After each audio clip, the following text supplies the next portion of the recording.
এদিকে ডক্টর ইউনূসকে ক্ষমতা থেকে নামাতে শেখ হাসিনার সবশেষ চাল রেডি।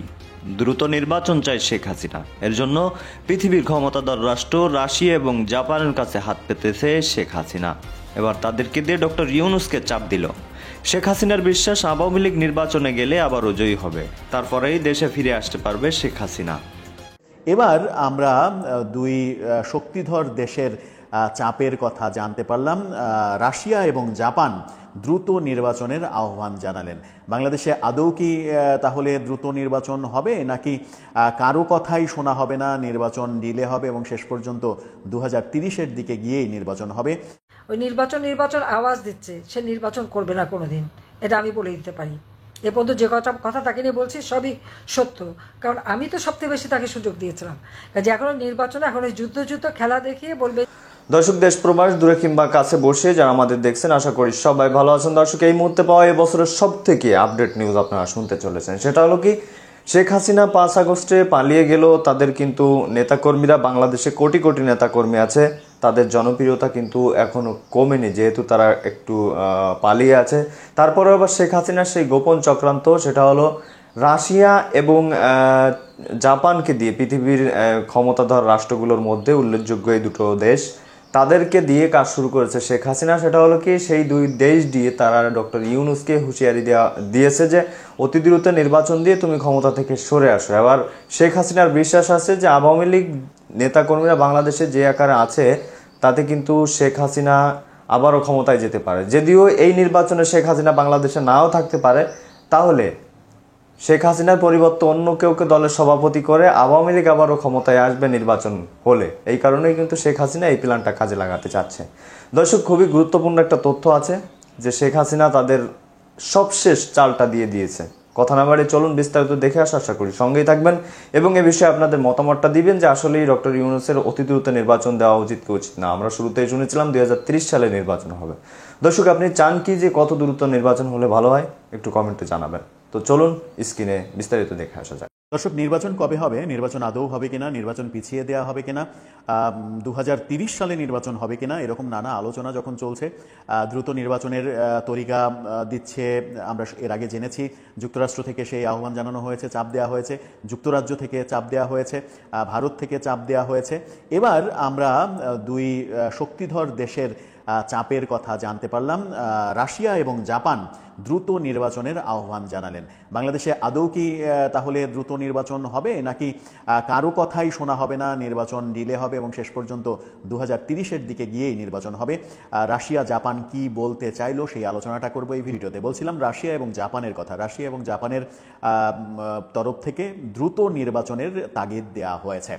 রাশিয়া এবং জাপানের এই তাগিদ একটা অন্যরকম গুরুত্ব বহন করে। জাপান বিশ্বের অন্যতম প্রযুক্তি নির্ভর দেশ, অন্যতম শক্তিশালী দেশ। রাশিয়া অন্যতম শক্তিশালী দেশ এবং রাশিয়ার সঙ্গে বাংলাদেশের পাকশিতে, ঈশ্বরদী পাকশিতে যে পরমাণু বিদ্যুৎ কেন্দ্র হয়েছে, সেই ব্যবসাটাও রয়েছে, সেটাও স্থবির হয়ে আছে। পরমাণু বিদ্যুৎ কেন্দ্র শুরু হচ্ছে না, সেই ব্যাপারেও তারা উদ্বিগ্ন। সেই উদ্বিগ্ন হওয়ার ব্যাপারটাও তারা জানিয়েছে। তারা সম্প্রতি গতকালকে আমরা দেখেছি যে বিএনপির সঙ্গে, বিএনপি মহাসচিব মির্জা ফখরুল ইসলাম আলমগীরের সঙ্গে বৈঠক করেছেন ঢাকায় নিযুক্ত রাশিয়ার রাষ্ট্রদূত আলেকজান্ডার জি খোজিন এবং জাপানের রাষ্ট্রদূত সাইদা শিনিচি। আলোচনায় বাংলাদেশে নির্বাচন কবে হবে, কত তাড়াতাড়ি হবে, তা রাশিয়া এবং জাপানের রাষ্ট্রদূত জানতে চেয়েছেন বলেই বিএনপির স্থায়ী কমিটির সদস্য আমির খসরু মাহমুদ চৌধুরী নিশ্চিত করেছেন গণমাধ্যমকে। এবং তিনি এটাও বলেছেন যে রাশিয়া পরমাণু বিদ্যুৎ কেন্দ্র নিয়ে খুবই উদ্বিগ্ন, এটা শুরু হচ্ছে না, দ্রুত শুরু হওয়া উচিত। এখানে রাশিয়ার একটা বড় বিনিয়োগ রয়েছে, এটা রাজনৈতিক কারণে যদি স্থবির হয়ে পড়ে তাহলে সেটা খুব একটা ভালো হবে না। বিএনপির সূত্র থেকে শুধু নয়, গণমাধ্যমের সূত্র থেকে, গণমাধ্যম যেটা বলছে সেটা হচ্ছে রাশিয়া এবং জাপান দুই দেশই তাদের রাষ্ট্রদূতের মাধ্যমে এই দেশে দ্রুত নির্বাচন এবং দ্রুত গণতান্ত্রিক সরকারের কাছে ক্ষমতা হস্তান্তরের তাগিদ দিয়েছে। এই তাগিদ যখন তারা দিয়েছে তখন সরকার সেই তাগিদটা মানবে কিনা। আমরা বিভিন্ন দিকে আলোচনায় শুনছি যে 2030 সালে নির্বাচন হবে, তার আগে নির্বাচন হবে না। 26 জুনের যে তত্ত্ব দেয়া হচ্ছে তার আগে বাংলাদেশে বহু কিছু ঘটবে, বহু ঘটনা ঘটবে। প্রফেসর ইউনূস যুদ্ধের প্রস্তুতির কথা বলেছেন, মায়ানমারে করিডোর দেওয়ার আলোচনা চলছে। সব কিছু নিয়ে একটা উত্তেজনাকর পরিস্থিতি তৈরি হবে এবং উত্তেজনাকর পরিস্থিতিতে বলা হবে যে নির্বাচনটা দেওয়ার মতো উপযুক্ত পরিবেশ নেই, সুতরাং নির্বাচনটা পিছিয়ে দেওয়া হচ্ছে এবং পিছিয়ে কত সময়ের জন্য দেওয়া হবে সেটা অনিশ্চিত সময়ই অনেকে মনে করছেন। সেই সব সমালোচনার বাইরে এসে প্রফেসর ইউনূস সত্যি নির্বাচনটা দ্রুত দেন কিনা, অনেকে বলছেন যে ডিসেম্বর থেকে ফেব্রুয়ারির মধ্যে, এই বছরের ডিসেম্বর 26 ফেব্রুয়ারি পর্যন্ত এই সময়টাই আসলে নির্বাচনের জন্য উৎকৃষ্ট সময়। এর পরে গেলে মার্চের দিকে যদি চলে যায় তাহলে রমজান চলে আসবে এবং তারপরে ঈদ, তারপরে হচ্ছে কালবৈশাখী ঝড় এবং ঝড়ঝঞ্ঝার সময় এই নির্বাচন দেওয়া সম্ভব হবে না। এই সময়ের মধ্যে যদি নির্বাচন দিতে হয় তাহলে সরকারের সদিচ্ছা প্রয়োজন, কিন্তু সরকারের সেই সদিচ্ছা আদৌ রয়েছে কিনা সে ব্যাপারে অনেকেই সন্দেহ পোষণ করেন। এর আগে আমরা যুক্তরাষ্ট্রের স্পষ্ট কথা শুনেছি। যুক্তরাষ্ট্র বলেছে যত দ্রুত সম্ভব নির্বাচন দিয়ে গণতান্ত্রিক সরকারের হাতে ক্ষমতা হস্তান্তর করতে হবে। যুক্তরাজ্য এই কথা বলেছে গত বছরের নভেম্বরে। তাদের এক প্রতিমন্ত্রী এসে, প্রশান্ত মহাসাগর বিষয়ক প্রতিমন্ত্রী এসে সেই কথাটা স্পষ্ট জানিয়ে দিয়েছিলেন। ভারত থেকে স্পষ্টভাবে জানানো হয়েছে। এবার দুই শক্তিধর রাশিয়া এবং জাপান তাদের অবস্থান স্পষ্ট করলো।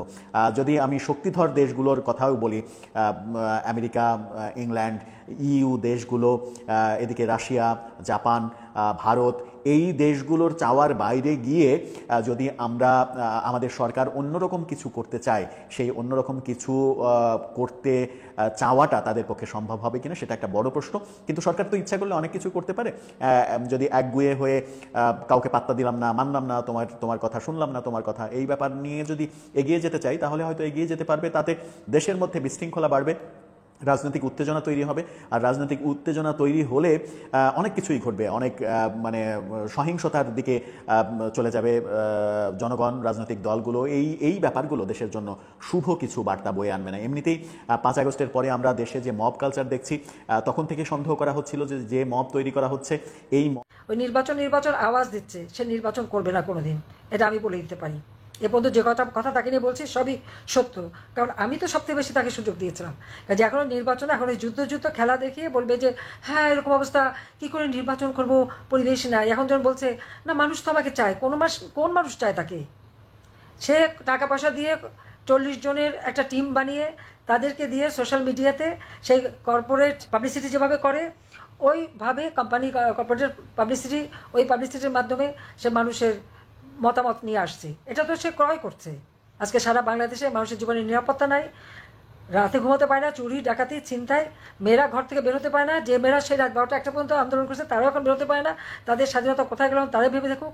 ছাত্ররা যারা আন্দোলন করেছে তারা এখন ভেবে দেখুক এখন তারা কেমন আছে। আর আওয়ামী লীগের আমলে, আমার আমলে আমাকে তো স্বৈরাচার, আমাকে খুনি, অনেক কিছুই বলা হচ্ছে, গণহত্যাকারী। হত্যা করলো কে? আমি তো জুডিশিয়াল এনকোয়ারি কমিটি করে দিয়েছিলাম, কেন সেই এনকোয়ারি কমিটিতে কাজ করতে দেওয়া হয় নাই সেটা আমার প্রশ্ন। প্রত্যেকটা লাশ তুলে যদি ফরেন্সিক করা হবে তাহলে আসল কথা বেরিয়ে যাবে, এবং যারা ইনজিওর্ড তাদের শরীরে যে বুলেট বেরিয়েছে এই বুলেট কে আনলো সেই তদন্ত বের করা হোক। এই সমস্ত অবৈধ অস্ত্র এবং থানা পুড়িয়ে দিয়ে যত অবৈধ অস্ত্র, সেই অস্ত্রগুলি উদ্ধার করা হোক, অনেক রহস্য বের হয়ে যাবে। কাজে শ্রমিকের অর্থ আত্মসাৎকারী সে ক্ষমতায় বসে এখন ওই ক্ষমতার চেয়ারে গুলুর সাথে আটকে গেছে, এখন আর নড়তে চায় না। আর তো দর্শক দেখলেন খুব গুরুত্বপূর্ণ প্রতিবেদন। এতক্ষণ আমাদের সাথে থাকার জন্য সবাইকে ধন্যবাদ জানাচ্ছি। পাশাপাশি ধন্যবাদ জানাই আজকের আমাদের আলোচক বৃন্দদের যারা এতক্ষণ আলোচনা করছিল। দর্শক এখন এই বিষয়ে আপনাদের মতামত কী হবে অবশ্যই একটু কমেন্টে জানাবেন। আসলে ডক্টর ইউনূসের কি অতি দ্রুত নির্বাচন দেওয়া উচিত, নাকি সংস্কার যেটা চালিয়ে যাচ্ছে সেটা চালিয়ে যাওয়া উচিত? আসলে অনেকেই দাবি যে আরও 5 বছর ডক্টর ইউনূস সাহেব ক্ষমতায় থাকুক বা দেশটাকে পরিচালনা করুক। দর্শক এখন আপনি কি মনে করেন, আপনার কি মনে হয়, আপনি কি চান অবশ্যই কমেন্টে জানাবেন। তো কথা আর নয়, আপনার কমেন্টের অপেক্ষায় আছে, অবশ্যই কমেন্টে লিখবেন যে ডক্টর ইউনূসকে যদি ক্ষমতায় চান আরও 5 বছর তাহলে কমেন্টে এর মাধ্যমে জবাব দিবেন, আর যদি ক্ষমতায় না চান তাহলে বির মাধ্যমে জবাব দিবেন। তো বেশি লেখার দরকার নেই, আর বির মাধ্যমে দিলেই আমরা বুঝে নেব। তো দর্শক ভালো থাকুন, সুস্থ থাকুন, দেখা হবে অন্য কোনো ভিডিওতে। তার আগে বলে রাখি যারা চ্যানেলটিতে নতুন অবশ্যই চ্যানেলটি সাবস্ক্রাইব করে পাশে রাখা বেল আইকনটি অল করে দিবেন এবং ভিডিওটি শেয়ার করে দিবেন বেশি বেশি করে। ভালো থাকুন, সুস্থ থাকুন, আল্লাহ হাফেজ।